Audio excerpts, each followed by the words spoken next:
ನಮಸ್ಕಾರ ಗೆಳೆಯರೇ, ದೇಶ ಪ್ರೇಮಿಗಳೇ, ನಮ್ಮ ಕನ್ನಡ ಡಿಫೆನ್ಸ್ ನ್ಯೂಸ್ ಯೂಟ್ಯೂಬ್ ಚಾನಲ್ಗೆ ಸ್ವಾಗತ ನಿಮಗೆ.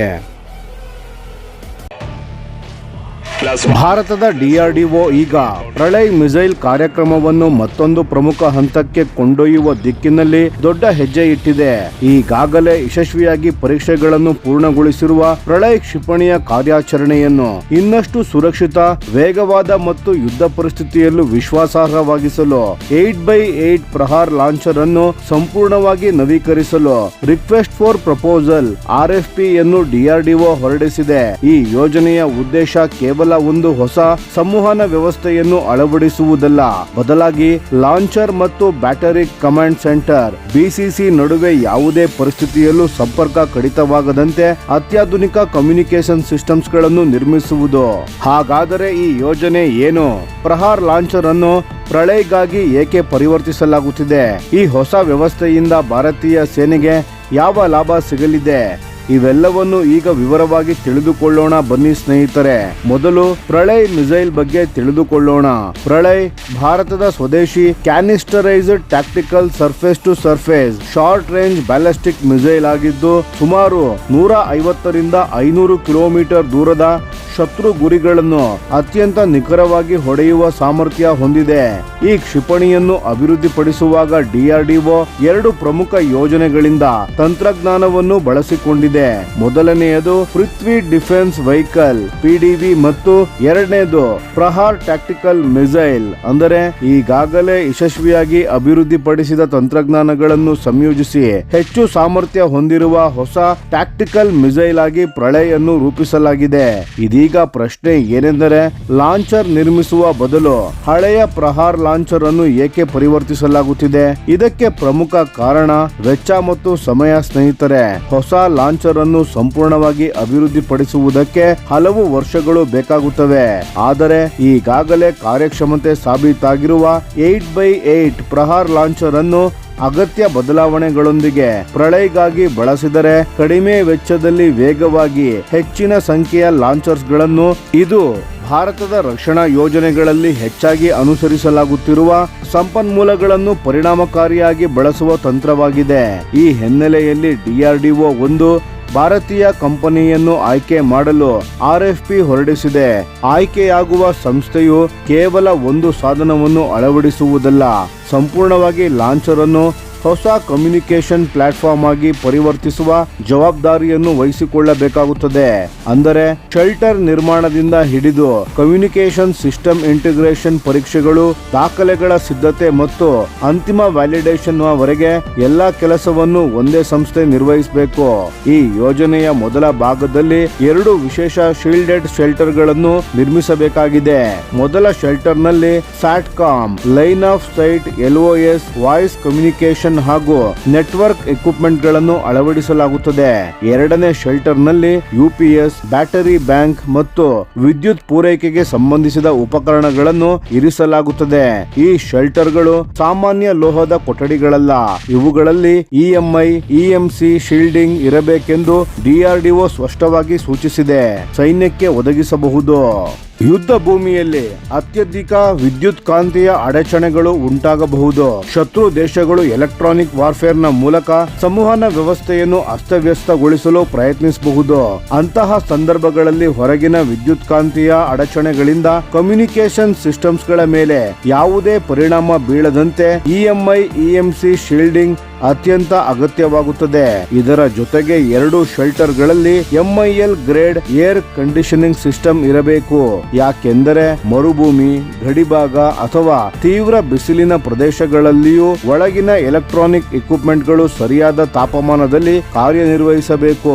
ಅದರ ನಂತರ ಮೆಕ್ಯಾನಿಕಲ್ ಇಂಟಿಗ್ರೇಷನ್ ಕೆಲಸ ಆರಂಭವಾಗುತ್ತದೆ. ಲಾಂಚರ್ ಮೇಲೆ ಒಂದು ಟೆಲಿಸ್ಕೋಪಿಕ್ ಮಾಸ್ಟ್ ಅನ್ನು ಅಳವಡಿಸಲಾಗುತ್ತದೆ. ಈ ಮಾಸ್ಟ್ ಅಗತ್ಯವಿದ್ದಾಗ ಎತ್ತರಕ್ಕೆ ಏರಿ ಕಮ್ಯುನಿಕೇಶನ್ ರೇಂಜ್ ಅನ್ನು ಹೆಚ್ಚಿಸುತ್ತದೆ. ಡ್ರೈವರ್ ಕ್ಯಾಬಿನ್ ನ ಮೇಲ್ಭಾಗದಲ್ಲಿ ಸ್ಯಾಟ್ಕಾಮ್ ಆಂಟೆನಾ ಅಳವಡಿಸಲಾಗುತ್ತದೆ. ಇದರ ಮೂಲಕ ಉಪಗ್ರಹಗಳ ಮೂಲಕ ದೂರದ ಕಮಾಂಡ್ ಸೆಂಟರ್ ಗಳ ಜೊತೆ ಸಂಪರ್ಕ ಸಾಧಿಸಬಹುದು. ಇದರ ಜೊತೆಗೆ ಮತ್ತೊಂದು ಲೈನ್ ಆಫ್ ಸೈಟ್ ಆಂಟೆನಾ ಕೂಡ ಟೆಲಿಸ್ಕೋಪಿಕ್ ಮಾಸ್ಟ್ ಮೇಲೆ ಅಳವಡಿಸಲಾಗುತ್ತದೆ. ಈ ಎರಡು ಆಂಟೆನಾಗಳಿಂದ ಬರುವ ಎಲ್ಲಾ ಪವರ್ ಕೇಬಲ್, ಸಿಗ್ನಲ್ ಕೇಬಲ್ ಮತ್ತು ಕಂಟ್ರೋಲ್ ಕೇಬಲ್ ಗಳನ್ನು ಕಮ್ಯುನಿಕೇಶನ್ ಸೆಂಟರ್ ಗೆ ಸಂಪರ್ಕಿಸಲಾಗುತ್ತದೆ. ಈ ಎಲ್ಲಾ ವ್ಯವಸ್ಥೆಗಳು ಒಂದಕ್ಕೊಂದು ಸಂಪೂರ್ಣವಾಗಿ ಹೊಂದಾಣಿಕೆಯಾಗುವಂತೆ ಇಂಟಿಗ್ರೇಷನ್ ಮಾಡುವುದು ಆಯ್ಕೆಯಾಗುವ ಸಂಸ್ಥೆಯ ಜವಾಬ್ದಾರಿಯಾಗಿರುತ್ತದೆ. ಇಲ್ಲಿ ಮತ್ತೊಂದು ಪ್ರಮುಖ ವಿಷಯವೇನೆಂದರೆ ಕಂಪನಿಯು ಈ ಉಪಕರಣಗಳನ್ನು ಸ್ವತಃ ಖರೀದಿಸಬೇಕಾಗಿಲ್ಲ. ಅಗತ್ಯವಿರುವ satcom antenna, BUC, LNB, modem, router, network switch, LOS radio ಸೇರಿದಂತೆ ಹಲವು ಪ್ರಮುಖ ಕಮ್ಯುನಿಕೇಶನ್ ಇಕ್ವಿಪ್ಮೆಂಟ್ ಗಳನ್ನು ಡಿಆರ್ಡಿಒ ಸ್ವತಃ ಒದಗಿಸುತ್ತದೆ. ಆಯ್ಕೆಯಾಗುವ ಸಂಸ್ಥೆಯ ಕೆಲಸವೆಂದರೆ ಈ ಎಲ್ಲಾ ಉಪಕರಣಗಳನ್ನು ಲಾಂಚರ್ ನ ಮೇಲೆ ಸರಿಯಾದ ರೀತಿಯಲ್ಲಿ ಅಳವಡಿಸಿ ಪರಸ್ಪರ ಸಂಪರ್ಕ ಕಲ್ಪಿಸಿ ಸಂಪೂರ್ಣ ವ್ಯವಸ್ಥೆಯನ್ನು ಕಾರ್ಯನಿರ್ವಹಿಸುವಂತೆ ಮಾಡುವುದು. ಈ ಯೋಜನೆಯ ಅತ್ಯಂತ ಮುಖ್ಯ ಗುರಿ ಎಂದರೆ ಲಾಂಚರ್ ಮತ್ತು ಬ್ಯಾಟರಿ ಕಮಾಂಡ್ ಸೆಂಟರ್ ಬಿಸಿಸಿ ನಡುವಿನ ಸಂಪರ್ಕವನ್ನು ಯಾವುದೇ ಸಂದರ್ಭದಲ್ಲೂ ನಿರಂತರವಾಗಿ ಉಳಿಸಿಕೊಳ್ಳುವುದು. ಅದಕ್ಕಾಗಿ 3 ವಿಭಿನ್ನ ಕಮ್ಯುನಿಕೇಶನ್ ಮಾರ್ಗಗಳನ್ನು ಬಳಸಲಾಗುತ್ತಿದೆ. ಮೊದಲನೆಯದು ಸ್ಯಾಟ್ಕಾಮ್, ಎರಡನೆಯದು ಲೈನ್ ಆಫ್ ಸೈಟ್ ಕಮ್ಯುನಿಕೇಶನ್, ಮೂರನೆಯದು ರೇಡಿಯೋ ಕಮ್ಯುನಿಕೇಶನ್. ಒಂದು ಸಂಪರ್ಕ ವ್ಯವಸ್ಥೆ ವಿಫಲವಾದರೂ ಉಳಿದ 2 ವ್ಯವಸ್ಥೆಗಳ ಮೂಲಕ ಕಮಾಂಡ್ ಮತ್ತು ಕಂಟ್ರೋಲ್ ಮುಂದುವರಿಯುತ್ತದೆ. ಇದರಿಂದ ಯುದ್ಧ ಭೂಮಿಯಲ್ಲಿಯೂ ಕ್ಷಿಪಣಿ ಪಡೆಯು ನಿರಂತರವಾಗಿ ಆದೇಶಗಳನ್ನು ಸ್ವೀಕರಿಸಿ ಕಾರ್ಯಾಚರಣೆ ನಡೆಸಬಹುದು. ಇದೇ ಈ ಯೋಜನೆಯ ಅತ್ಯಂತ ದೊಡ್ಡ ವಿಶೇಷತೆ. ಕೆಲಸ ಪೂರ್ಣಗೊಂಡ ನಂತರ ಕೇವಲ ಉಪಕರಣಗಳನ್ನು ಅಳವಡಿಸಿದರೆ ಸಾಕಾಗುವುದಿಲ್ಲ. ಪ್ರತಿ ಸಬ್ಸಿಸ್ಟಮ್ಸ್ಗೆ ಪ್ರತ್ಯೇಕ ಅಕ್ಸೆಪ್ಟೆನ್ಸ್ ಟೆಸ್ಟ್ ಪ್ಲಾನ್ ಎಟಿಪಿ ಸಿದ್ಧಪಡಿಸಬೇಕು. ನಂತರ ಸಂಪೂರ್ಣ ಲಾಂಚರ್ ನ ಮೇಲೆ ಎಲ್ಲಾ ಪರೀಕ್ಷೆಗಳನ್ನು ನಡೆಸಲಾಗುತ್ತದೆ. ಈ ಪರೀಕ್ಷೆಗಳ ಫಲಿತಾಂಶಗಳನ್ನು ರಿಸರ್ಚ್ ಸೆಂಟರ್ ಇಮರತ್ ಪರಿಶೀಲಿಸುತ್ತದೆ. ಪ್ರಾಜೆಕ್ಟ್ ಡೈರೆಕ್ಟರ್ ಅಂತಿಮ ಅನುಮೋದನೆ ನೀಡಿದ ನಂತರವೇ ವ್ಯವಸ್ಥೆಯನ್ನು ಯಶಸ್ವಿಯಾಗಿ ಪೂರ್ಣಗೊಂಡ ಯೋಜನೆ ಎಂದು ಪರಿಗಣಿಸಲಾಗುತ್ತದೆ. ಇದರಿಂದ ಡಿಆರ್ಡಿಒ ಯಾವುದೇ ಹಂತದಲ್ಲೂ ಗುಣಮಟ್ಟದಲ್ಲಿ ರಾಜಿ ಮಾಡಿಕೊಳ್ಳುವುದಿಲ್ಲ ಎಂಬುದು ಸ್ಪಷ್ಟವಾಗುತ್ತದೆ. ಇದೀಗ ಈ ಯೋಜನೆ ಏಕೆ ಅತ್ಯಂತ ಮಹತ್ವದ್ದಾಗಿದೆ ಎಂಬುದನ್ನು ನೋಡೋಣ. 2025 ಡಿಸೆಂಬರ್ 30ರಂದು ಒಡಿಶಾ ಕರಾವಳಿಯಲ್ಲಿ ನಡೆದ ಯೂಸರ್ ಎವ್ಯಾಲ್ಯೂಯೇಷನ್ ಟ್ರಯಲ್ ನ ವೇಳೆ ಒಂದೇ ಲಾಂಚರ್ ನಿಂದ ಸತತವಾಗಿ 2 ಪ್ರಳಯ್ ಮಿಸೈಲ್ ಗಳನ್ನು ಯಶಸ್ವಿಯಾಗಿ ಉಡಾವಣೆ ಮಾಡಲಾಗಿತ್ತು. 2 ಕ್ಷಿಪಣಿಗಳು ತಮ್ಮ ಗುರಿಯತ್ತ ನಿಖರವಾಗಿ ಸಾಗಿದ್ದು ಎಲ್ಲಾ ಪರೀಕ್ಷಾ ಉದ್ದೇಶಗಳನ್ನು ಯಶಸ್ವಿಯಾಗಿ ಪೂರ್ಣಗೊಳಿಸಿದ್ದವು. ಅಂದರೆ ಕ್ಷಿಪಣಿಯ ಸಾಮರ್ಥ್ಯ ಈಗಾಗಲೇ ಸಾಬೀತಾಗಿದೆ. ಈಗ ಉಳಿದಿರುವ ಪ್ರಮುಖ ಕೆಲಸವೆಂದರೆ ಯುದ್ಧ ಭೂಮಿಯಲ್ಲಿ ಪ್ರತಿಯೊಂದು ಲಾಂಚರ್ ಕೂಡ ಕಮಾಂಡ್ ಸೆಂಟರ್ ನ ಜೊತೆಗೆ ನಿರಂತರ, ಸುರಕ್ಷಿತ ಹಾಗೂ ವಿಶ್ವಾಸಾರ್ಹ ಸಂಪರ್ಕ ಹೊಂದಿರುವುದನ್ನು ಖಚಿತಪಡಿಸಿಕೊಳ್ಳುವುದು. ಅದರಲ್ಲೂ ಗಡಿ ಭಾಗಗಳಲ್ಲಿ ಲಾಂಚರ್ಸ್ ವಿವಿಧ ಸ್ಥಳಗಳಲ್ಲಿ ಚದುರಿಕೊಂಡು ಕಾರ್ಯನಿರ್ವಹಿಸುವ ಸಂದರ್ಭಗಳಲ್ಲಿ ಕಮ್ಯುನಿಕೇಶನ್ ಅತ್ಯಂತ ಪ್ರಮುಖ ಪಾತ್ರ ವಹಿಸುತ್ತದೆ. ಈ ಕಾರಣದಿಂದಲೇ ಡಿಆರ್ಡಿಒ ಈಗ EMI, EMC shielding, MIL grade protection, satcom, line of sight ಮತ್ತು ರೇಡಿಯೋ ಕಮ್ಯುನಿಕೇಶನ್ ಎಂಬ 3 ಹಂತದ ಸಂಪರ್ಕ ವ್ಯವಸ್ಥೆಯನ್ನು ಅಳವಡಿಸುವ ಮೂಲಕ ಪ್ರಳಯ್ ಕ್ಷಿಪಣಿಯನ್ನು ಭವಿಷ್ಯದ ಎಲೆಕ್ಟ್ರಾನಿಕ್ ವಾರ್ಫೇರ್ ಪರಿಸ್ಥಿತಿಗಳಿಗೂ ಸಿದ್ಧಗೊಳಿಸುತ್ತಿದೆ.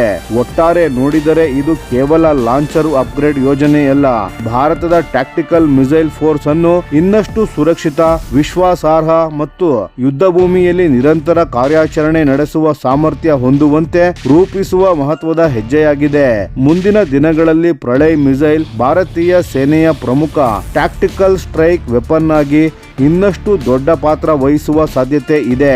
ಸ್ನೇಹಿತರೆ, ಈ ವಿಷಯದ ಕುರಿತು ನಿಮ್ಮ ಅನಿಸಿಕೆ ಮತ್ತು ಅಭಿಪ್ರಾಯಗಳನ್ನು ದಯವಿಟ್ಟು ಕಾಮೆಂಟ್ ನಲ್ಲಿ ತಿಳಿಸಿ. ಧನ್ಯವಾದಗಳು.